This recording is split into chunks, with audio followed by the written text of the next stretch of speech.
భారతీయ ఛానల్కి స్వాగతం. జై శ్రీరామ్, హర్ హర్ మహాదేవ్. ప్రజ్వల్ రేవన్న దేవిగౌడ తాలూకు మనవడండి, కొడుకు కుమారస్వామి కొడుకు. దేవిగౌడ పిఎం చేశాడు, వాళ్ళ అబ్బాయి సీఎం చేశాడు. ఆ పిఎం సీఎం తాలూకు పిఎం తాలూకు మనవడు, సీఎం తాలూకు కొడుకు.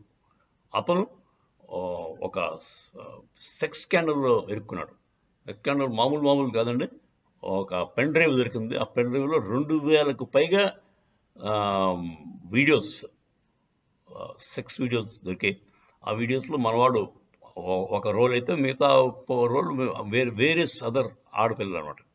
సో ఇది రేపా, మైనర్ గర్ల్స్ మీద అత్యాచారమా అన్నది ఇంకా వెతుకుతున్నారు. దాంట్లో ఈ 2000 మంది వీడియోల్లో ఏదో ఒక చోట మైనర్ గర్ల్ కూడా ఉండొచ్చు అని వీళ్ళు అనుకుంటున్నారు. సరే, ఒక సిట్ ఫామ్ చేశారండి, ఎస్ఐటి అంటే స్పెషల్ ఇన్వెస్టిగేషన్ టీమ్ ఒకటి ఫామ్ చేశారు ప్రజెంట్ కర్ణాటక గవర్నమెంట్. ఆ సిట్ వాళ్ళు ఏం చేస్తారంటే, ఇన్వెస్టిగేషన్ స్టార్ట్ అయిపోయింది. వాళ్ళు ఈ వీడియోస్ తాలూకు అథెంటిసిటీ చెక్ చేస్తారు.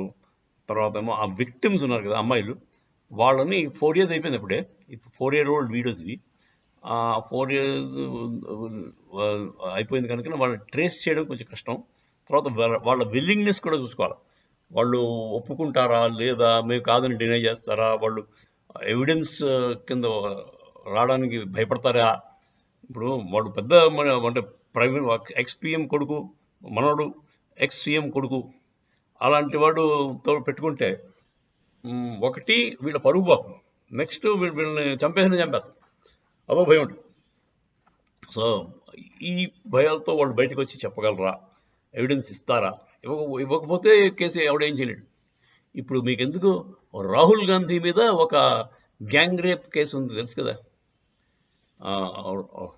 అమేథీలోను రాయ్బరీలోను పాపం ఒక పిల్ల 2011లో, ఆవిడ పేరు సుకన్యా సింగ్ దేవి. ఆవిడ రాహుల్ గాంధీ ఫ్రెండ్స్ వచ్చారు ఇటలీ నుంచి, వాళ్ళందరూ కలిసి ఆవిడని గ్యాంగ్ రేప్ చేశారని చెప్పి ఆవిడ మొన్నడు పొద్దున కంప్లైంట్ ఇచ్చింది. ఆ కంప్లైంట్ ఇచ్చిన రిపోర్టర్ కనపడలేదు, సుకన్యా సింగ్ దేవి కనపడలేదు, ఆవిడ తాలూకు పేరెంట్స్ కూడా చచ్చిపోయారు ఇవాపరేట్ అయిపోయారు. అంటే వాళ్ళు ఎక్కడున్నారో ఎవరికి తెలియదు. అంటే సుకన్యాదేవి సింగ్ వాళ్ళ అమ్మ నాన్న అమ్మదమ్ములు లేరు పాపం ఆవిడకి. ప్లస్ ఈ రిపోర్టర్ ఎవడున్నాడో ఆవిడకి చెప్పింది కదా, వాడు రిపోర్టర్ చెప్పింది కదా, వాడు కూడా కనపడతారు. కేసు అయితే ఫైల్ అయిందండి, ఎక్కడ అలహాబాద్ కేసులో ఇక్కడ కేసు అయితే ఫైల్ అయింది. మీరు పేపర్ చూడొచ్చు. ఆ కేసు వాళ్ళు కేసు కొట్టేశారు, ఎందుకంటే దాన్ని పర్సూ చేసేవాడు వాడు లేడు, దానికి ముందు తీసుకెళ్ళేవాడు లేడు. అంటే అందరూ పోయారు, దాంట్లో ఇన్వాల్వ్ అయిన వాళ్ళందరూ కూడా కనపడకుండా పోయారు, వ్యాపరేట్ అయిపోయారు. అదండి. సో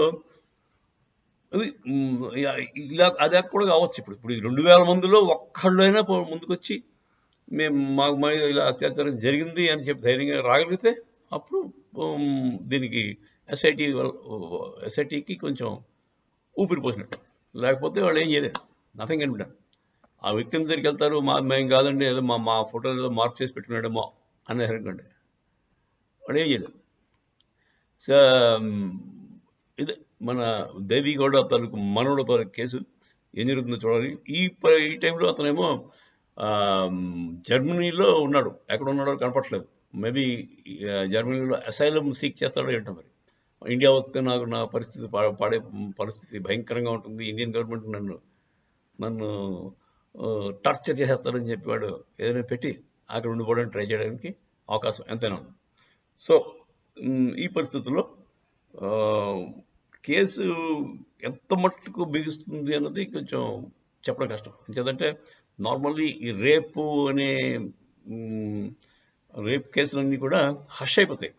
ఇంకా విక్టిమ్ బయటికి రాడు.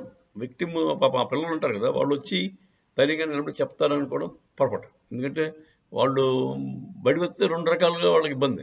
ఒకటి వాళ్ళ పరుగు బాధ, ఇంకోటి ఈ వీళ్ళు ఏం చేస్తారో అని భయం. ఈ దేవి కూడా తాలూకు వాళ్ళు గుండాలు ఉంటారు కదా, పాలిటీషియన్ అంటే వాడు గుండా ఆడతాడు. వాడు గుండాలు ఏం చేస్తారో వీళ్ళు బాధ తెలియదు.